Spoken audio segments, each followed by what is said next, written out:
Morning, Ralph. Morning, Sam.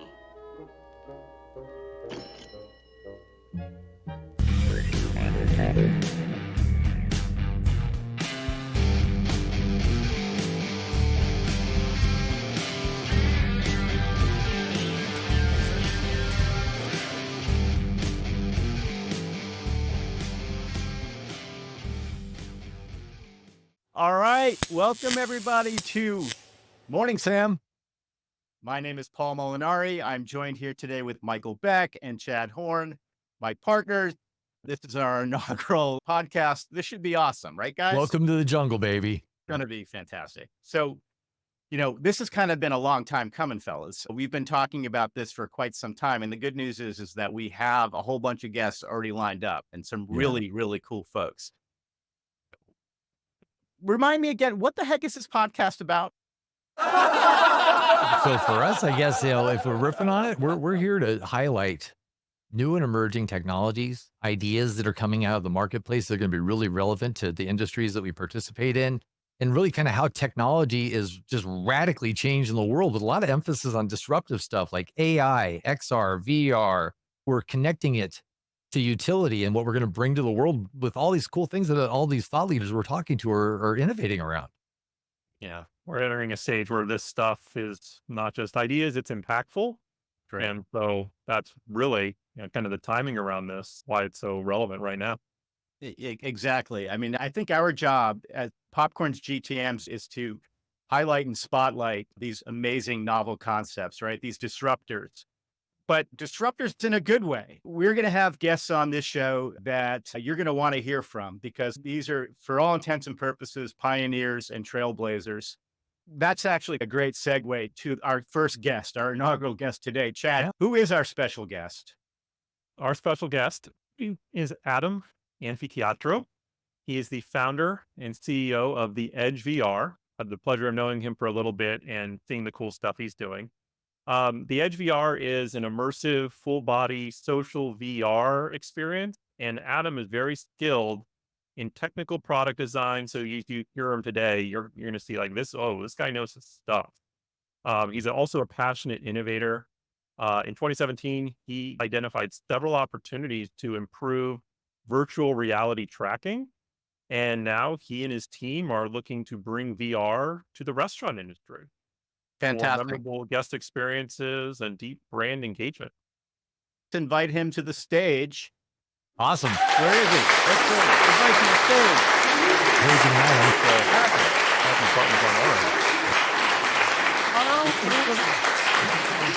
And we're live. Adam, our hearts all collectively skipped a beat. We were like, we already lost Adam. We made it. Guys, we made it. So Adam, welcome. I think I've known you longer than the other guys here and have had the pleasure of visiting one of your experiences in person. I'll share that a little bit, like one of the aspects of that really stood out to me to kind of kick this off. So I shared about your background. You'll get to share more about what you do, but I tried this experience you built called the Edge of Space. During this VR experience, I actually felt a fear of heights while my feet were firmly planted on the ground. And so there's a lot to unpack in just that element of the experience. Mm-hmm. There are all kinds of other cool things too, like carrying a robot head around while carrying a mannequin head and pulling levers and all kinds of things. That was a really cool thing. So absolutely just really excited to have you on the program and get to talk about some of the cool stuff you're doing and how it intersects with restaurants. Oh, thanks for having me, guys. You're absolutely welcome on here, Adam. And it's really great to have you on the show. VR is something that's really near and dear to me. If you look at my drawers here and you go to my garage, you're going to find piles of literally Oculus in different stages, Vive in different stages, the phone versions in different stages, because I absolutely love what you're working on. I think that there's something really cool that you're doing, right? And the idea around this concept of Eatertainment, right? This is a market that's growing. And I only see hockey stick growth. Eatertainment? Yeah, Eatertainment, right? Eatertainment. Like, yeah, Eatertainment is like your top golf now, right? Yeah. So what's the biggest Eatertainment companies out there? There you got Putt Shack, Top Golf. There's down in Florida. Punch Bowl is actually a new one now. A couple popping up down in New York. Arcade. I don't know if heard about those, Mhm. but those are your large ones. But I'm constantly seeing new ones come to market almost, daily. It feels like it's a big sector. It's a big industry and it's growing fast. So do you think that's really on the VR side of things and all the different permutations of entertainment? You talked about bowling and ball games that they play and all the different stuff that's out there in golf. What do you think the biggest areas? Is it VR? Is that what really you think is opening up for this part of the industry? I think once it opens up to the entertainment component of it, opens up to a more uh, usable type and cost effective platform, you're going to see VR platforms pop up in entertainment spaces all over. I think it's going to be huge. As you shared with me earlier, virtual reality has a means of influencing you, right? It's a motivator. It's an entertainment medium. It can compel you in ways that other mediums cannot. So it's great for entertainment, and it's just it's a fit. It's a huge fit in the space, and I can't wait to be a part of that. So Chad had mentioned a little bit about your platform, right? And Mhm. experiencing that idea of being in space and experiences in VR are visceral. They're completely different. In fact, I've watched people, I love the reaction videos of the first time somebody straps on a headset. Like some people cry, some people run away, run out of the room, right? And so what are the things that you're really trying to capture when you're designing these kind of experiences for people? Because that's really interesting to me. Like, what are you really basing this on? Are you looking for emotional response, more of a memory response, or is there a sensory element to it too? What are all the Yeah, things that factor? Social it's experience. definitely an emotional, elicit an emotional response, right? Because then you've kind of done your job, and it can be done in many ways, right? Through passion, fear, through all different emotional aspects of being inside of that experience. And you see that through each component of the experience, right? So Hmm. wherever you have like Chad said, he mentioned the height component, right? There are people that in our experience don't actually do it because of that fear. We actually Yeah. walk them through it. So there's a level at which you have to be careful because as I stated earlier, it's an empathy machine, right? It's also a Yeah. influencer. It's a huge influencer inside of that medium. It can convince you if done right, which is our goal. This is how we approach our experiences. When done right, will elicit an overwhelming sense of presence. It almost feels like, Adam, you're like an ayahuasca Sherpa.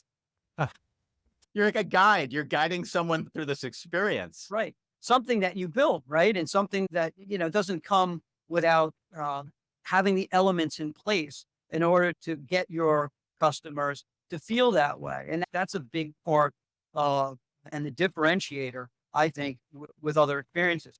Well, Your content is key, right? But there's a lot of other factors that create a unique and compelling experience. Well, And it sounds like your team has gone out of their way to create something really specific and custom. Like I looked up and saw that you guys are using your own proprietary gloves and tactile, not actually the ability to use your fingers where otherwise you have to hold a grip and yeah, maybe there's some translation there, right? Adam, Tell us a maybe little you bit could about just tell that. us a little bit about Edge VR, and what is Yeah. this experience that you? sure. We started out as basically a hardware development company. We were looking for a solution to track people in full body inside of virtual reality that was not camera based, unocclusive, and it was cheaper than the existing systems. About 2017, all they had at that time was the camera based setups. I partnered with a leader in magnetic tracking and design developed, patented our own full body VR magnetically tracked system. And that was put in effect about 3 years later. And we opened the Edge VR as a testament to that tracking capability and built our experience around that. And when we beta tested and found how much people really enjoyed it, we knew that we had something that was going to be more on retail scale instead of a hardware and have people come in and pay ticket, have customers in and experience this for themselves. So that was really the start of it. After that, it was many iterations of hardware and development that led us to realize there are various ways and an unlimited amount of ways, I should say, to immerse people inside of virtual reality. The goal at that point became to have people feel a sense of presence in there where literally they forgot that they're inside of a virtual world or an arena. Yeah. And you see that in people when after they take the headsets off because it's an overwhelming experience. some of the beta testing that we did early on suggested with our height scenes that people were more inclined not do that after they did about 10 minutes worth of the experience. And during that 10 minutes is where most of the people interact with our physical items. It's something that differentiates us from other experiences. You physically interact with them and you interact with others and you see others and your fingers are moving. All of that leads to the sense of presence and the rabbit hole that one goes down. Yeah. And once you get to that scene that Chad was referring to, Yeah. all bets are off. You're more likely to not go across that bridge than you were, and during our beta test, Real had fair. we not introduced all of the other elements. What are the items that they're working with? So right now, it's conventional items, which are buttons and levers. We now have a joystick that's going to be used for various applications. Bottom line, we're constantly introducing physical items. Our next iteration is going to be a wheel. So we want to be able to have, and don't forget, those things can do multiple items. In virtual reality, you can have those items fly a ship, boat, steer a car.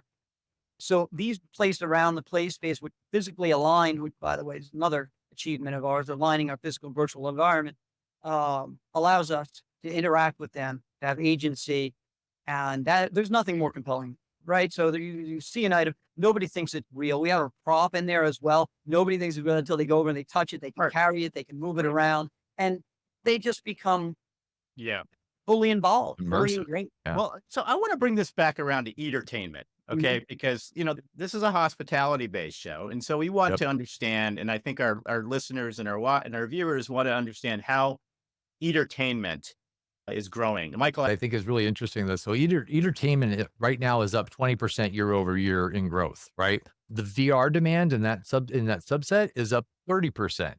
And then for the demographics, millennials are adopting this at a rate about 54% of millennials are on it. The Gen Zs that everybody's chasing, 74%, right? That's massive. I mean, how does an established restaurant brand work with Edge VR? I mean, are you portable? I mean, is this something that can be installed inside of a brick and mortar? So our second version of our platform uses different tracking technology, but we are portable at this point. So we're finishing up our R&D stages on it right now, and it's coming along fantastic. We love the aspect of having less gear, easier throughput, fast, but it's cheaper system right now that we have, more economical to an operator. It requires less hardware, and it doesn't require an IT person to operate. It's simple software. It's very simple to set up, button, power on, and you're ready to go. So yeah, the portable aspect of it is huge. It's great. Eatertainment is wide open space and team building. We're working on that with, I just want to, Chad and I are from New England, right? We live in the Boston area, and we have there's one retailer out here that has been a pioneering retailer.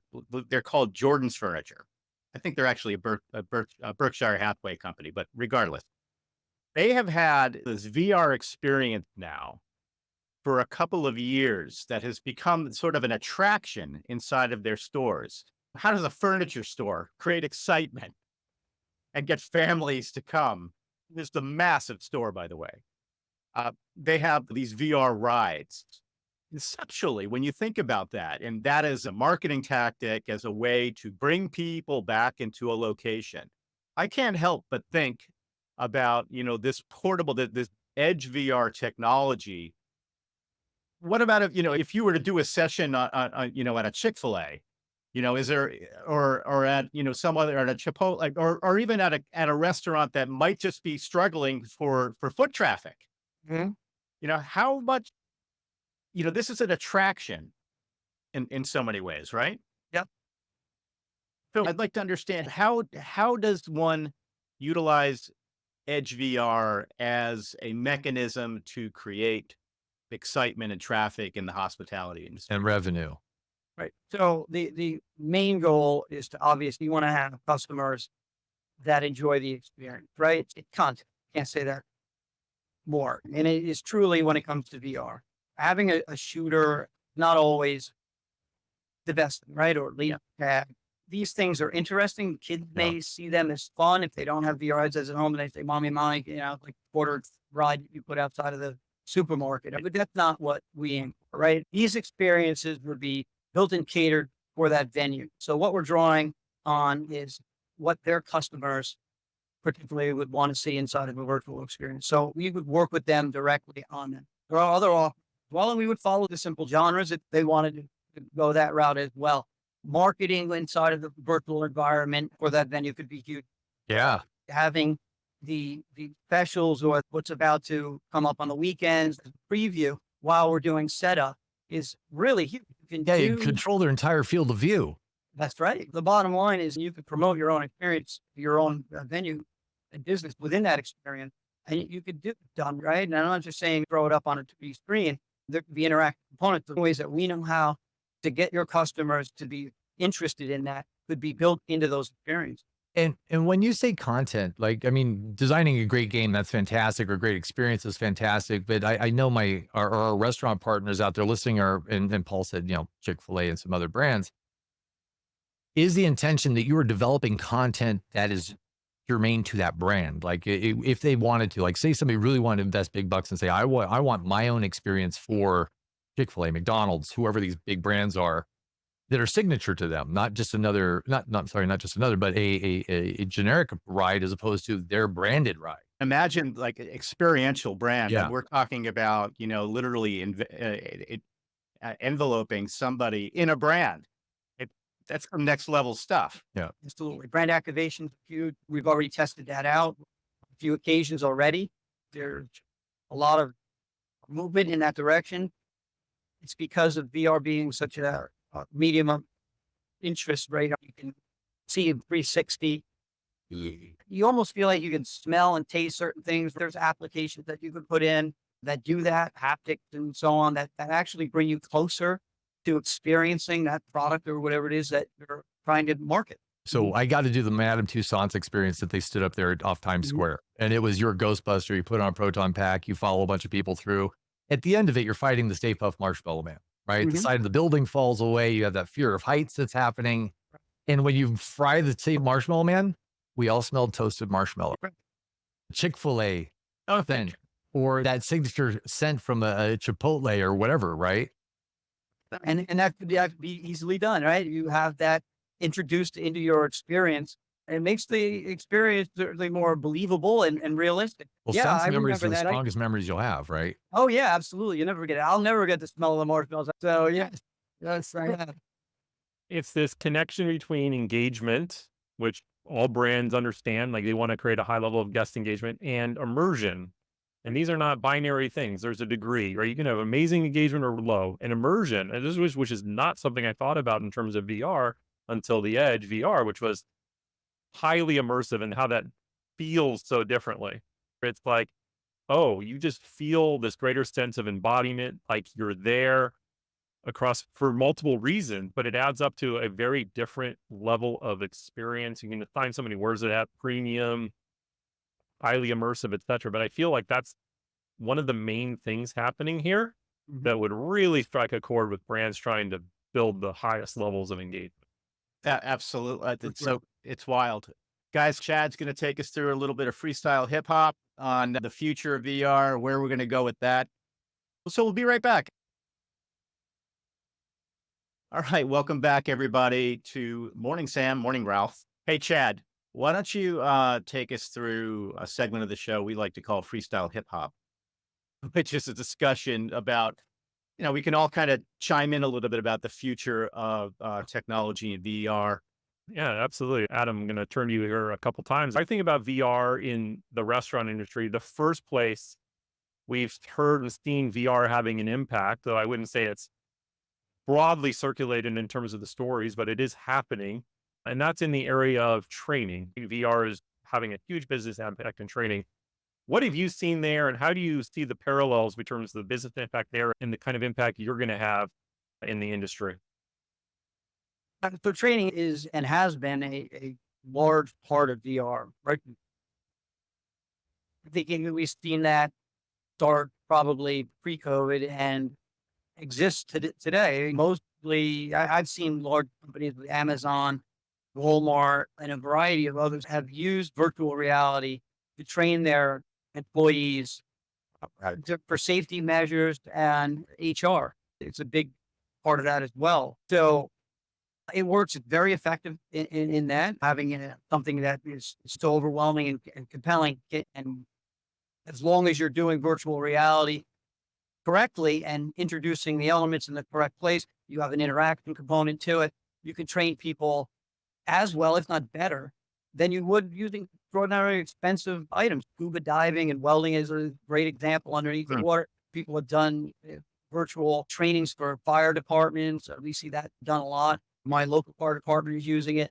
I see that as being a big area for virtual reality, and I don't think that's ever going to go away. As interactions with physical items and the graphics and fidelity of the experience itself get better and more realistic, you will find that training will be a component of almost every business. Adam, Real quick, I'm imagining that the restaurant industry is going to have to take notes from you on the immersive aspects of the experience, because if you're trying to train your frontline employees, like on the make line of a QSR, you need to make sure that experience matches and feels as real as the real thing in order for that training to translate. Do you agree? Elaborate. What do you think?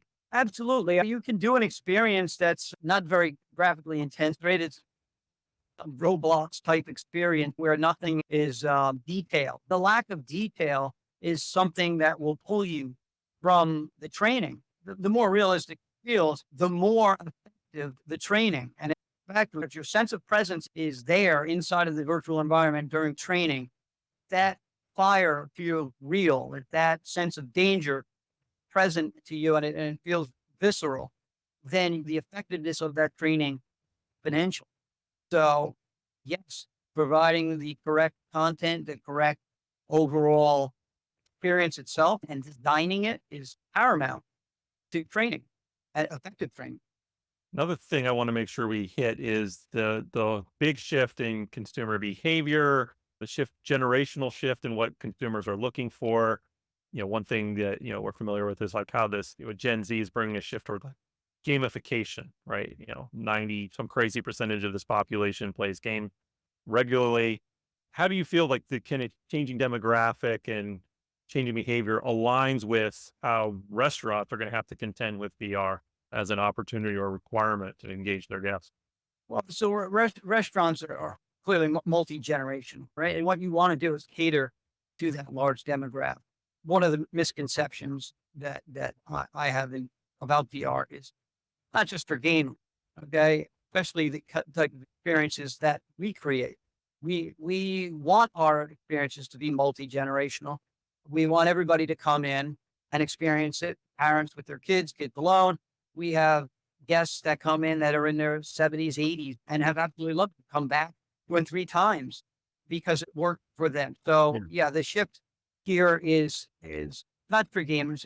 In the entertainment space, you're going to have a multi-generational consumer base, and catering to that base is paramount to a great experience, and it's what drives F&B revenue.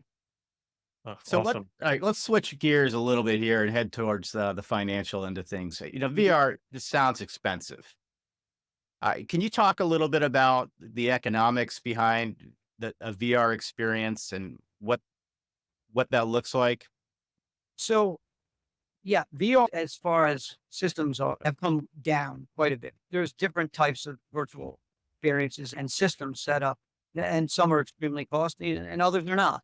You have tethered-based systems, you have free roam, you have cave systems, right? There's all kinds of VR technology out there, and they range dramatically in price. You're in the entertainment space, revenue and cost is going to be key to getting people inside of the VR platform established inside of that space. The economics of cost per square foot is one of the key indicators that an FEC will look at for the entertainment space. So you want to make sure you have a high throughput. Yeah. And quite possibly, What do you need for this? What kind of footprint would a restaurant even need for this? so a good space that you want to be a social experience, you need about 4 to 5 people, right? Inside of that. And to fit 4 to 5 people comfortably in there, a 20 by 20 foot space is recommended, right? But that space can be utilized as something else later on, right? This is a free roam. I'm not clogging it up with tethered equipment or computers that all exists on the peripheral. So, if your experience is, you're not on for the prime time, so to speak, and you want to put some other type of entertainment into karaoke, whatever the case may be, you have that square footage still available. I love So, it. ideally, you don't. I mean, at VR, you want to get customers engaged constantly, but it does have that alternate use. Yeah. There's something that, I mean, Restaurant Business just did an article recently, and they were talking about Eatertainment, and they were talking about the labor costs being lower. But the thing that I think it blew my mind was the margins. They were talking about 80% profit on the amusement side. That seems really attractive. If I'm a business and I want to enhance my revenue by merit of some of these technologies and tools, what's your experience? Is that a true number, that 80%? 80% in the entertainment space? Yeah, they're Okay. saying on the amusement side of the entertainment, that the amusement side is an 80% profit margin in there. Profit Do you driver. think that's congruent? So I'm not in the entertainment space right now. And I Okay, I'm sorry. that's okay. I can comment on that. If that number is accurate, I don't see it being too far off the mark. That's a huge draw, I think, that brings people into the F&B space. Pretty much paramount, all those amusement experiences to why they go, right? It feels like you had mentioned earlier, Adam, about Punchbowl Social, being sort of a new entrant into this as well. It feels like, and somebody mentioned karaoke, which is like the distant cousin, perhaps, of all of them, right? One of the trailblazers, The Godfather. the godfather of karaoke. But people love it. And it is such an amazing social experience. Can you describe for us? I want to understand how everybody can share in this experience. I mean, are we watching what other people are seeing? Yeah, Are that's a people in great the question. audience looking at this stuff too and having fun? So absolutely. And what we have is also an interactive component to it as well. So you want to make sure that when you're marketing that there is a screen, right? So people are seeing what you're doing, right? It's extremely important because nobody knows what's going on. I walk by an attraction and I see a bunch of people with headsets and I say, well, what are they doing? Right. And it's a big downside to those, doesn't do those companies a service when they're not advertising or marketing themselves by putting up a screen, right? And that's all you really need. Now we have other ways of engaging customers as well. We have tablets that can interact with the players inside of that experience.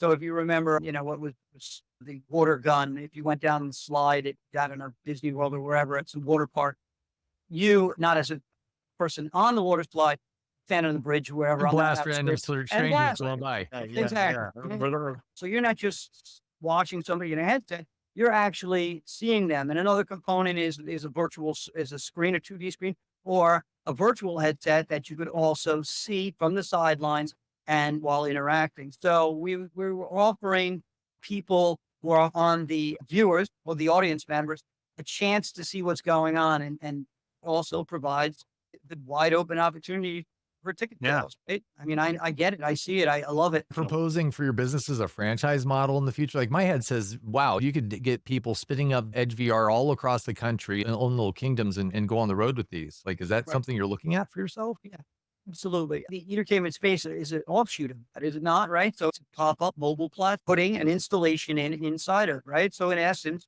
it's kind of like that. It's different economics behind it, right? But yes, absolutely. Franchise model is something we're already looking I'll shift gears here. I'm going to go to my personal favorite part of the show, which is called Hate to Tell You, But. Oh, Lord. Why don't you? Isn't that the coolest thing? Everything's coming crashing down in about 5 seconds. Yes. Where we go? Yeah. So I love to tell you, but this is your opportunity, Adam, all right, to kind of set the record straight, do a little bit of myth busting. What are some misconceptions that you come across all the time? And it's just like, hold on, hate to tell you, but. All right. Well, so I hate to tell you, but one of the ones I mentioned earlier was what I hate to tell you, but VR is not just a game. But that's just that's on the simple end.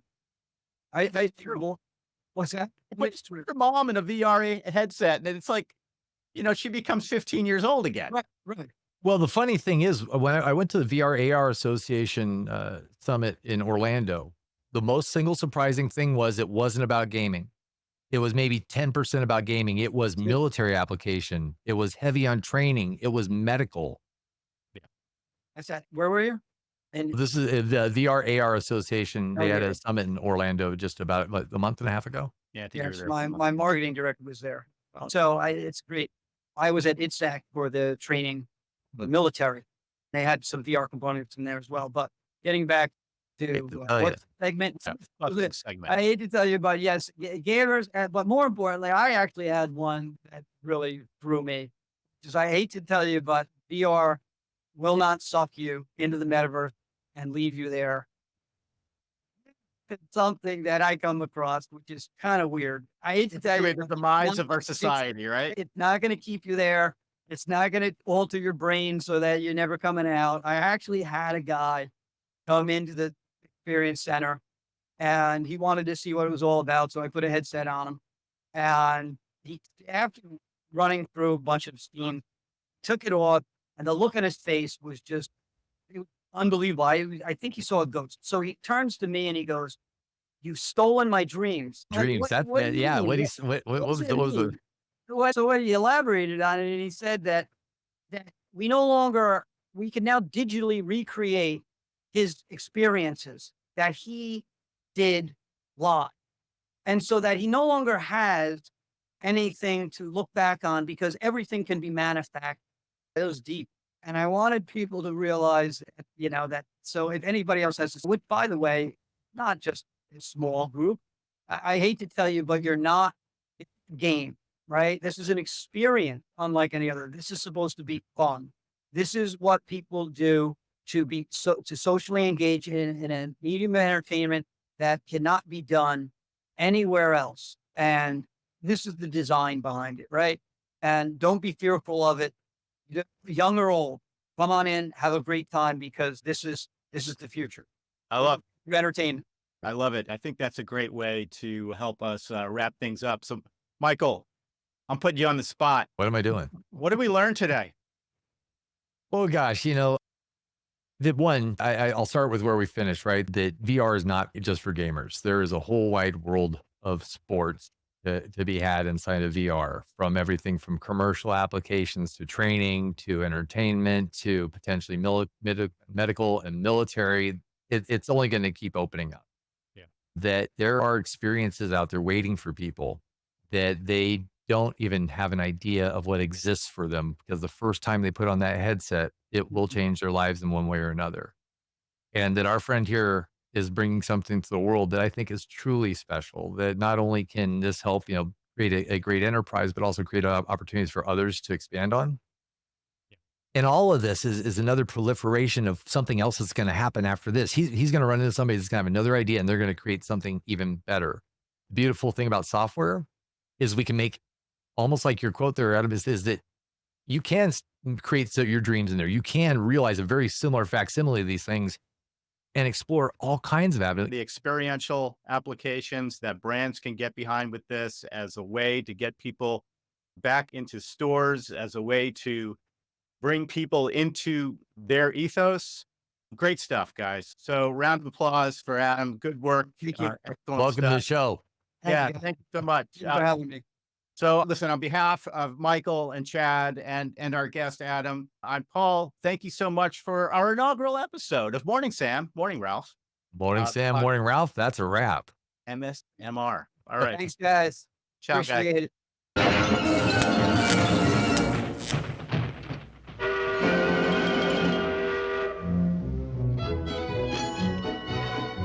Good night, Ralph. See you tomorrow, Sam.